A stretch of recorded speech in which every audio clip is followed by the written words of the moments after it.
Nikwambie kitu kimoja hapo kwamba unachotakiwa kuelewa. Amen. Mauti inayozungumzwa hapa si mauti ya kufa hii kwamba tunakupeleka kaburini tayari wewe umekufa na nini kwamba ndio mshahara wako. Hapana. Mauti inayozungumzwa sio namna hiyo, kwa sababu hata tuliookoka tunakufa. Amen. Haleluya. Amen. Hata tuliookoka tunafanyaje? Tunakufa, lakini haimaanishi kwamba tumekufa na dhambi. Amen. Haleluya. Amen. Haleluya. Amen. Bwana Yesu asifiwe. Amen. Mshahara wa dhambi ni mauti. Mauti inayozungumzwa mahali hapo ni mauti ya milele. Amen. Mauti ya milele ndio inayozungumzwa mahali hapo, kwamba yeyote atendaye dhambi anachotakiwa kulipwa, anachotakiwa kupewa ni ile mauti ya milele. Amen. Amen. Na ndio maana ule mstari unamalizia kusema bali karama ya Mungu ni uzima wa nini? Ni uzima wa milele katika Kristo Bwana wetu. Na ndio maana tukiokoka tunaambiwa tunaishi milele. Amen. Lakini mbona tunaendelea kufa tukiwa hapa duniani? Umilele unaosemwa sio umilele wa hapa duniani. Amen. Umilele unaosemwa ni umilele wa huko mbinguni.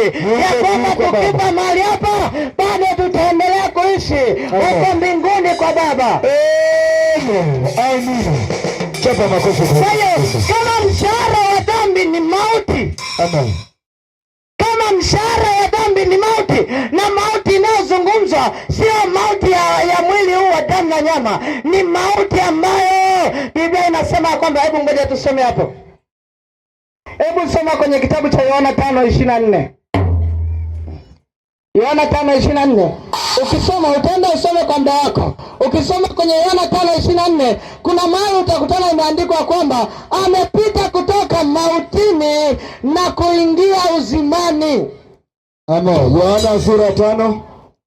Wataenda kusoma kwa wakati wao. Yohana sura 5 mstari wa 24 utasoma kwa wakati wako. Amen. Lakini mimi nilikuwa nataka kwenye kile kipengele nasema wamepita mautini kuingia uzimani. Unapomwamini Yesu Kristo unatoka mautini unaingia uzimani. Mauti inayozungumzwa hapa ni ile mauti ya milele, ya kwamba baada ya maisha hapa duniani kama umeishi maisha ya dhambi, mshahara wako ni jehanamu ya milele, ni moto wa milele. Biblia inasema ule moto wakao katika. Amina. Amina. Amina. Amina. Amina. Na ndio maana ukisoma kwenye Isaya 53 mstari wa 5. Isaya 53 mstari wa 5 utakutana kuna mahali imeandikwa kwamba inasema kwamba kwa kupigwa kwake sisi tumepona. Isaya 53 mstari wa 5. Kwa kupigwa kwake sisi tumepona. Amina.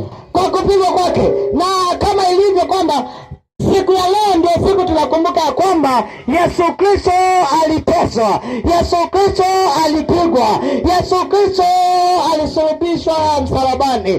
Tunakumbuka, na ndio maana inaitwa Ijumaa Kuu. Tunakumbuka kwamba siku ya leo ndio siku Bwana aliteswa, kwamba akaangikwa msalabani, akavikwa taji ya miiba, akagongomelewa misumari. Tunakumbuka, na wengine tunalia, tunahuzunika, tunaumia, tunasema jamani. Kumbe Yesu aliteswa namna hii. Kumbe Yesu alipigwa namna hii. Kumbe Yesu alisulubishwa. Kumbe alivikwa taji ya miiba.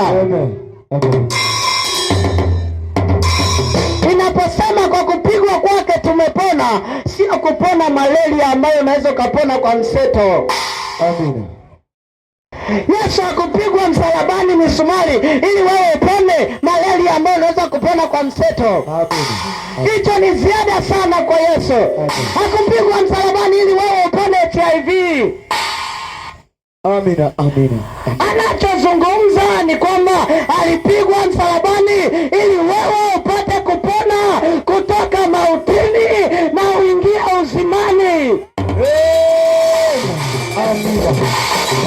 Ambapo hakuna mwingine yote yule, hakuna chochote kile kinachoweza kukutoa mautini na kukuingiza uzimani kama sio Yesu Kristo peke yake. Amina. Chapa makofi kwa Yesu Kristo. Chapia Yesu Kristo makofi wewe. Usisahau Yesu Kristo ndiye njia na kweli na uzima. Amen. Mtu hawezi kwenda kwa Baba bila kupitia kwa Yesu Kristo.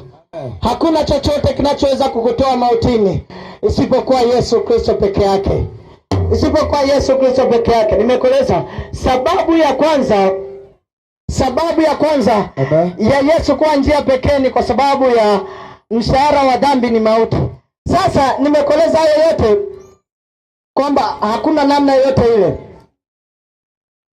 Sasa kama mshahara wa dhambi ni mauti, kwa nini hii iwe sababu ya kwanza kwamba mshahara wa dhambi ni mauti ndio sababu ya Yesu Kristo kuwa njia pekee? Kwa sababu hiyo mauti, hiyo dhambi, ili wewe uweze kusamehewa dhambi zako, inahitajika mauti ya mtu. Inatakiwa mauti ya mtu. Anatakiwa mtu afe kwa ajili ya dhambi zako. Anatakiwa mtu atoe uhai wake kwa ajili ya dhambi zako. Sasa na kwa sababu mauti